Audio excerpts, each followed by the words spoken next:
welcome to Mock the Week. I'm Dara Breen. Joining me this week are Andy Parsons, Nathan Caton and Mickey Flanagan, Chris Addison, Hugh Dennis and Stuart Francis.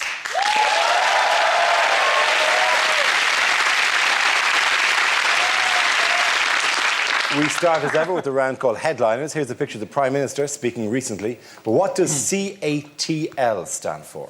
Has he just gone really street? Is he saying, cuts and ting lack? I believe that's how people... On the street, yes. Is it C&A totally looted? Is it, in fact, a lot of the stores that were looted that Cameron has never set foot in his life? Costcutter, Argos, Tesco's, Lidl. Is it Cameron attempts tit lunge? Samantha? It's dancing. It looks like he's dancing. It's Cameron attempts the lambada. Is it Cameron's a tosser? Lol.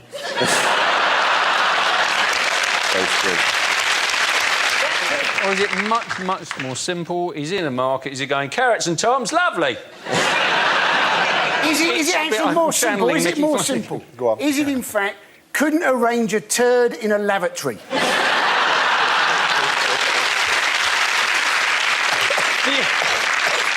Do you often find yourself arranging turds in lavatories? Well, that has come out at entirely the wrong angle. This pleases me. Pass me the turd wrangling implement. The correct answer, please. Is it Cameron advocates tough love? Very good. Thank you very much, Hugh Dennis. Yes, the answer I was looking for was Cameron advocates tough love. This is the news that David Cameron has said those involved in the recent riots needed tough love as he promised to deal with Britain's estimated 120,000 problem families. Speaking on Radio 4's Today programme this week, the Prime Minister pledged to fund help for these families whilst also continuing to be tough on those who have broken the law. Now, we can talk about the riots, but this obviously we're off air for a number of weeks and it's difficult to conflate all these stories. Basically, News of the World got shut down because of somebody's telephone got broken and they went on the rampage of staff. They trashed London and then because of that, Gaddafi's gone. That's the gist, right? That's what happened during the summer, so that's just to bring it. What happened was, isn't it, the police, they shot dead a man in Tottenham. Yeah. And that led to a lot of resentment in Tottenham and in Croydon and in parts of Birmingham. Yeah. And specifically in Miss Selfridge's in Manchester. A lot of resentment there. A lot of anger about that guy. And people, the only way they could cope with that resentment, it seemed, was to take home a new pair of trainers. Yeah. It wasn't just that one issue, though, was it? There was because the reporters were saying, when people were saying this is a protest, there was a reporter talking to a writer who said, well, why are you writing? And he went, well, it's the Iraq War, isn't it? That's 8 years ago, yeah. Well, I thought about writing at the time, but I thought I'd wait for this Xbox to come out. In my area, they looted a Tesco Metro, and there's a picture on the internet, you guys might have seen it, of this young guy. He's posing outside Tesco with what he just stolen. But what he just stolen is a massive bag of Tesco value basmati rice. Why would you loot basmati rice? I mean, I'm not the coolest person in the world, but I'm pretty sure basmati rice isn't massive on the streets right now.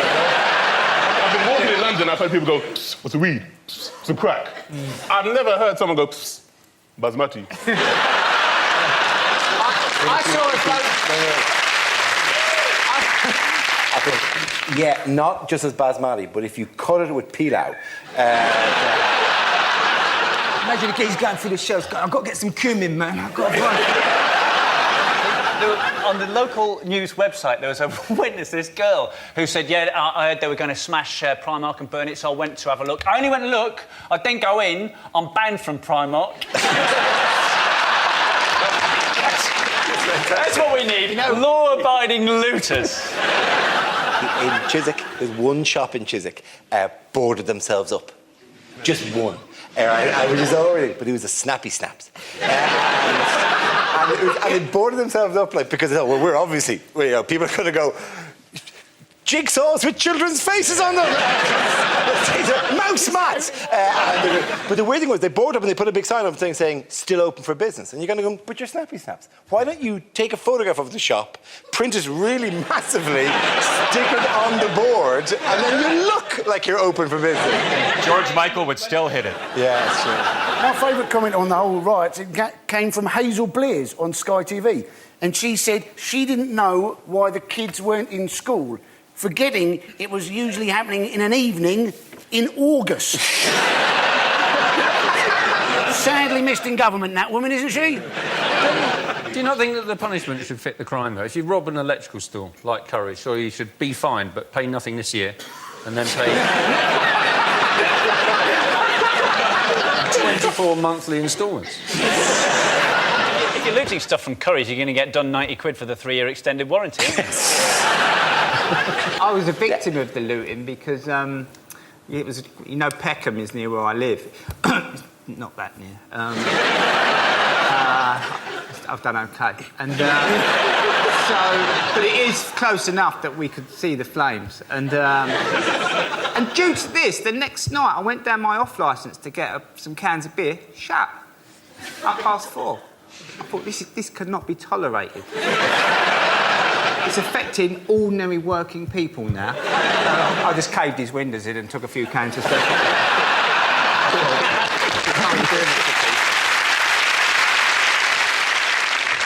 Did you see the geezer who bent over in front of about 500 coppers, mooned them, not only mooned them, pulled the cheeks of his arse apart?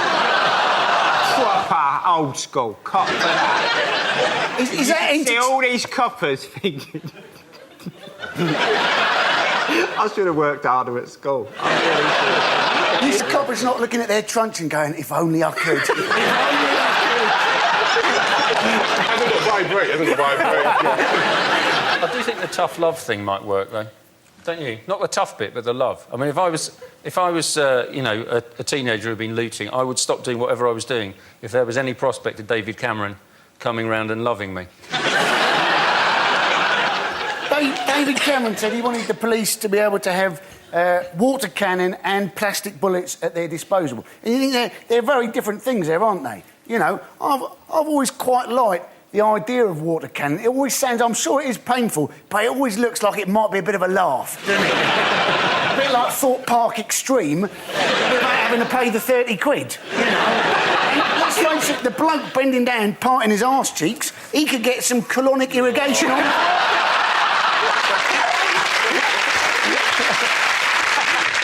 There'll be a lot of people cleaning their riot shields pretty carefully after that.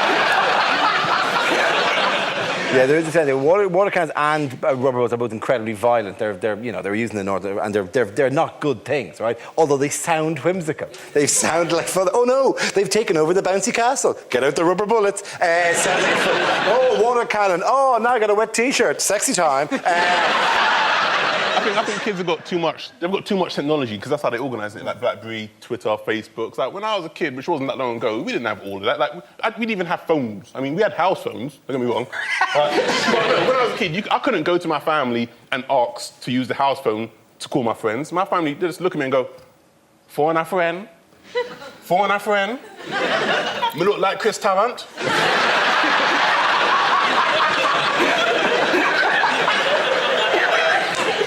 You carry it. All right. We're having a riot. We're going to take down the system. Go away! Stop listening in on my conversations. I hate you. Well, man, it'd be like, come on, how long does it take to organise a bleeding riot? You know how much it costs, that phone? Come on, get the phone. OK, why has the sentencing of the rioters been criticised? Because it's been incredibly harsh, hasn't it? Yes, People have been sent away for just saying that there was going to be a riot. Now, that is ridiculous. If that is the case, that's at least 4 years each for each of the Kaiser Chiefs.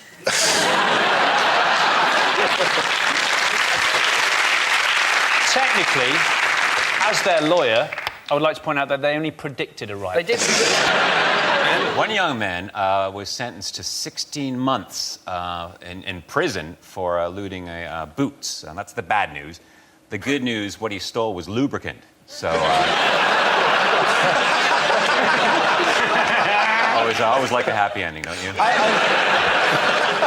Well, that happy ending is the best you can hope for. Sorry, it's a sex industry term. He explained as though part of it. Yeah. How bad is the sex industry now that you are its representative?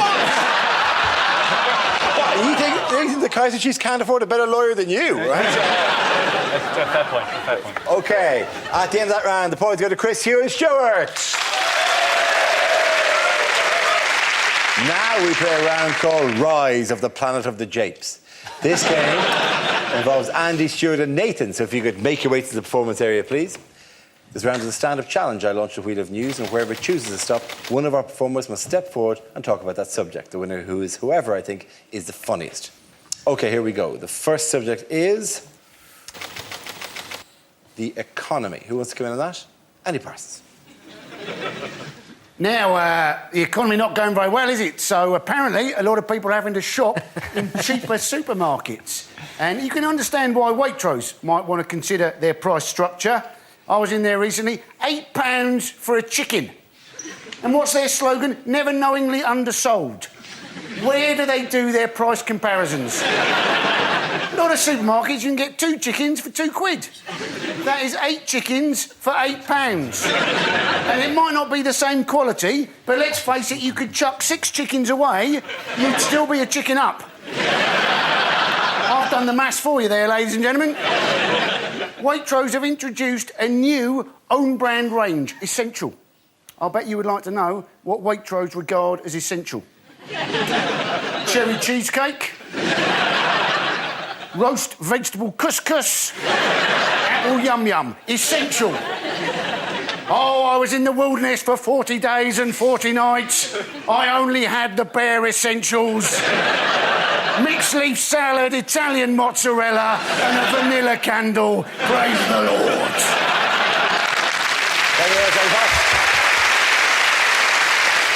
OK, let's spin the wheel again. And the subject is the older generation. Who wants to come in on that? Nathan. Cool. Older generation. I've got a very eccentric grandma. Recently, she's been starting to get involved in my love life, right? Obviously, not too involved, obviously. She's not in my bedroom going, go on, Nathan, that's my boy! No, but whenever I go to my grandma's house, she's like, Nathan, you have a girlfriend? You have a girlfriend? Right?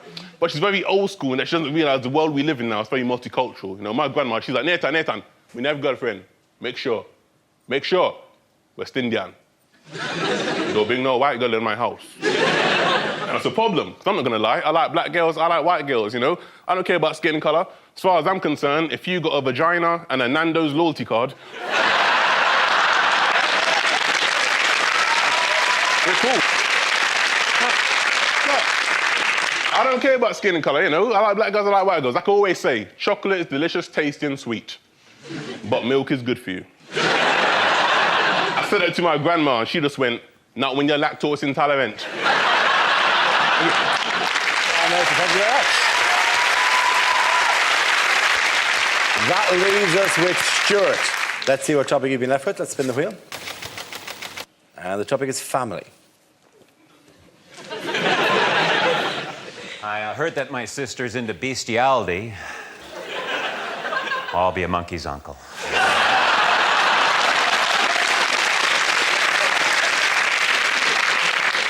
Through no fault of his own, my uncle crashed his car into a lemon tree. He's still bitter and twisted.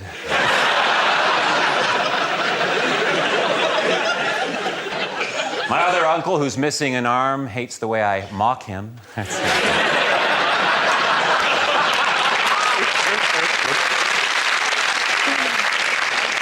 Doesn't like when I show off. My older brother's an expert on erectile dysfunction. He's now semi-retired. I don't like the way my kids are always quick to blame other people. They get that from their mom. I get my tendency to gouge from my mom. I got my father's eyes.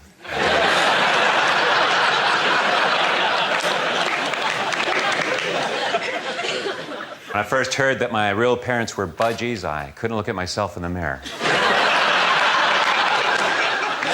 you very much, well done. Point to Sir Fats there. Everyone come back. Thank you very much.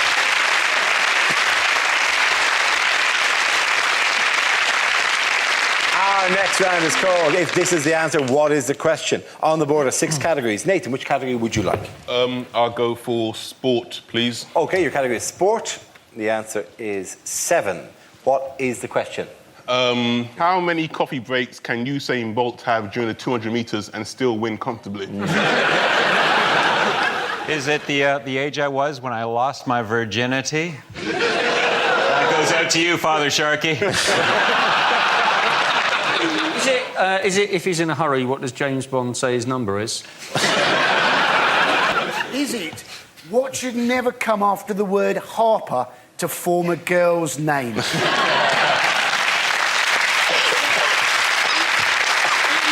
shocking name, isn't it? Harper 7. It sounds like a Yorkshire bloke trying to say 7:30. Harper 7. Is it? What is the maximum number of legs a spider can have and still qualify for the Paralympics?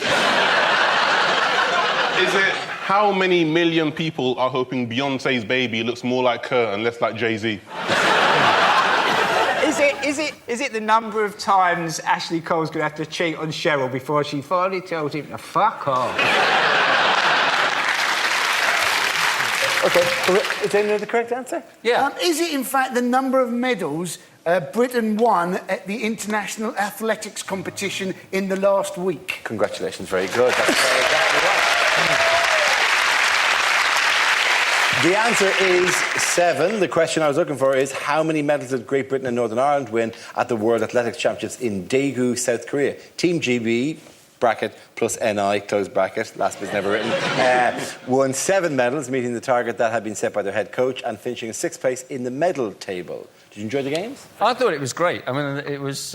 we got our medal tally, but the worry is whether we're going to get it in the Olympics. But everybody will run faster in the Olympics. You do when you've got a gang of teenagers chasing you. Is it how many penises are under this desk right now?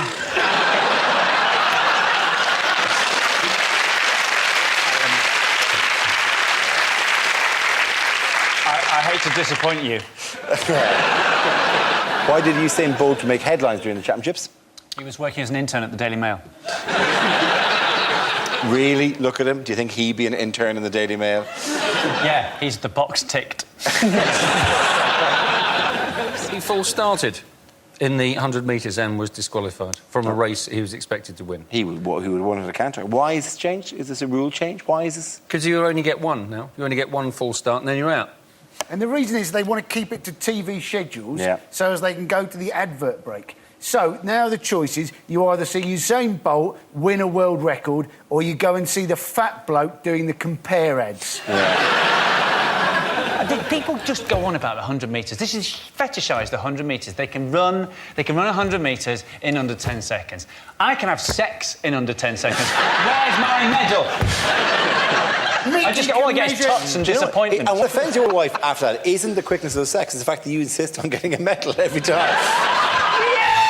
I'm on the podium. I want a medal. It's just because I make her stand up for the national anthem. Sure, it's not because there's many false starts. Is that not part of it? You only allow one false start. That's age, isn't it? Well, we're back for the relay tomorrow. OK, so... Oh, see, I fumbled it. Handing over the baton's going to be nasty.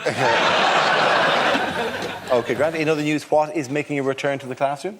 School children. Yes, well, specifically school children. That would be very topical. But, no, what are teachers now allowed to do that they haven't been allowed to do for a while? Punch him in the face. That is... Hit him in the bollocks. That is... The correct answer is they're not allowed to hurt the children, right? They are allowed merely, Leon has to separate them if there's a fight, for example. Or, just, they're allowed physically interact with the children. Punch them in the face isn't specifically what they're allowed to do anymore. I used to have a judo teacher. He would say he was from China. Before you start he would this, say, right? Come here! Come here, you're a naughty boy! And he would get his hand and pull his finger back and smack you on the forehead, propelling you across the classroom. This is absolutely true. And then he said, now sit down, you idiot!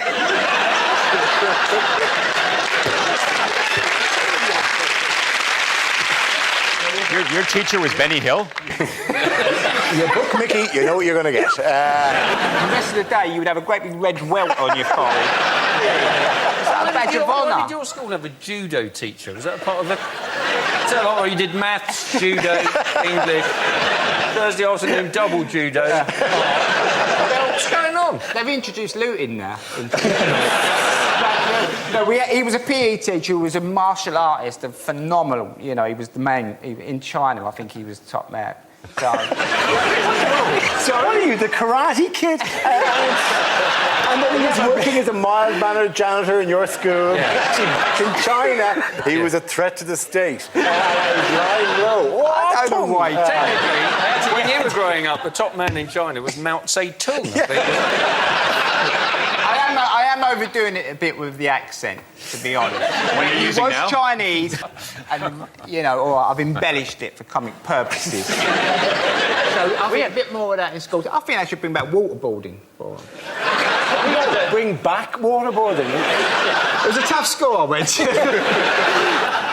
Michael Gove said that Gove said there was a problem with kids today because he said most of them can't communicate, they can't use a knife and fork, they can't even go to the toilet. Right, which makes you think he's possibly talking about the House of Lords. Or, yeah, professional football is still open to these children. But he's saying kids today can't use a knife and fork. They can definitely use a knife. Yes. Definitely. He was saying also that young kids, they don't know how to sit and listen properly. I was like, he's obviously never been on a bus between 3:30 and 5 o'clock in the afternoon, Monday to Friday, when all kids do is sit at the back of the bus and all you can hear is... I've been to Southampton, but I've never been to Scunthorpe. They know how to listen, trust me. Who else is going to be teaching? What unlikely figures are going to be teaching in class in Soldiers. Yes? Ex-military. And the advantage, I suppose, of getting the military in a school is that if you have unruly pupils, you can illegally render them to a different school. I understand the need to, you know, use violent, heartless bastards to terrify the kids into submission. But don't we already have Catholic schools? Dear BBC. Yes, sir, you heard me. Truth. At the end of that round, the points go to Chris Hugh and Stuart. Now we come to scenes we'd like to see. So if everyone can make their way over to the performance area, I'll read out this week's topics and then we'll see what our panelists can come up with. OK, here we go. The first subject is unlikely lines from children's books. Yes, it is sad. I used to be on Top Gear, said Stig of the Dump.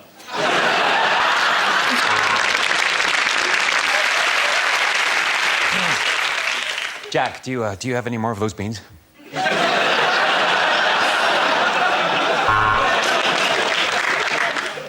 A Stringfellow? What's a Stringfellow? A Stringfellow? Why, didn't you know it has tanned leather skin and a massive libido and bad 80s hair and a grin like a pedo?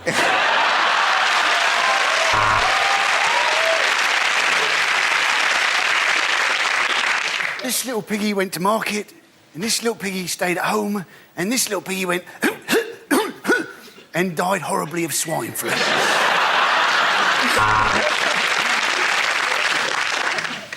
Let's learn the alphabet. A is for adopted, like you. B is for basmati. And as Eeyore put the noose around his neck.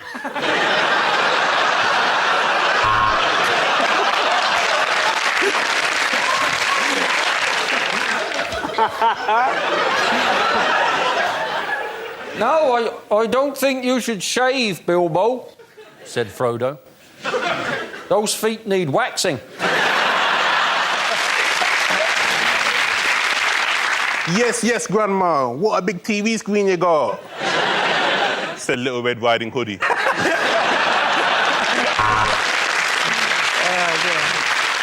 Who's been sleeping in my bed? Said Daddy Bear. Well, said Mummy Bear, it's been your brother Ryan, and he's a much better shag than you are.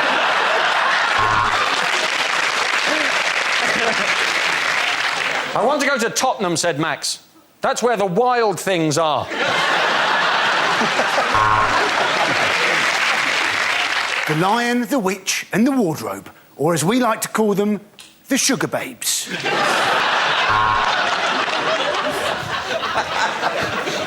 Once upon a time in a faraway land, there was a handsome young prince named Dara.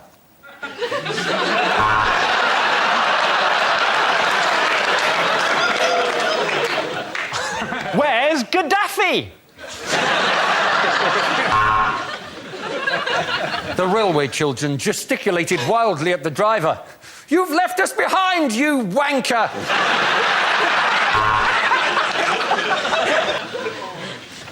Oh dear, said Postman Pat. I've just had sex with my cat Jess. I should have gone to Specsavers. And so Emily learned, if she'd just been a nicer little girl, Mummy and Daddy would never have got divorced.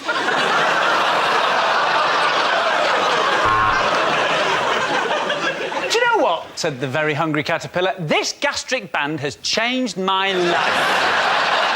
Okay, the next topic is unlikely things for a sports commentator to say. And there's just yet another Grand Slam victory for Andy Murray.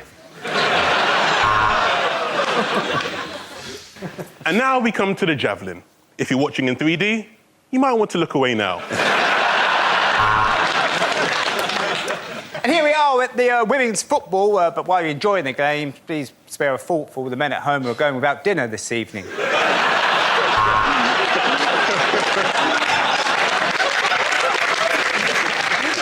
Well, he's stroked that through the covers. Surely it would have been easier just to pull back the duvet. And here at the British Grand Prix, we've already had a couple of fatalities. Yes, 2 of the crowd have died of boredom. Lewis Hamilton is 3 seconds ahead, but there's trouble at turn 17 as Dastardly and Muttley have dug a pit. I'm here at the Green Court Bowls, and I've started cutting myself.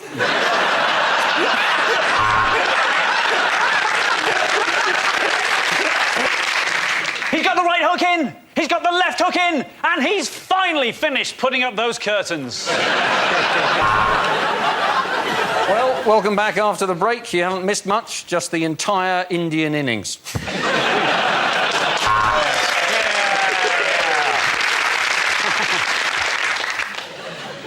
Now let's go back to Henley, where Claire Balding is standing with 2 cocks. There's Rio Ferdinand. What a tackle! But enough from me. I really should let these lads continue getting changed.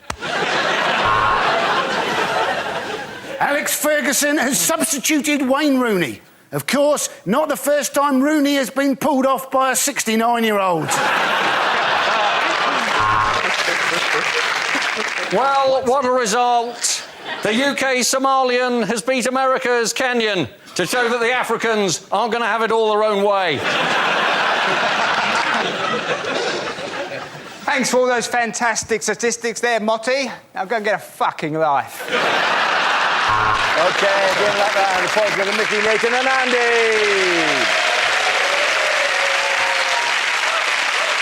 And that is the end of the show. This week's winners are Andy Parsons, Nathan Caton and Mickey Flanagan. Commiserations to Chris Addison, Hugh Dennis and Stuart Francis. I'm Darwin. Thank you for watching. Good night.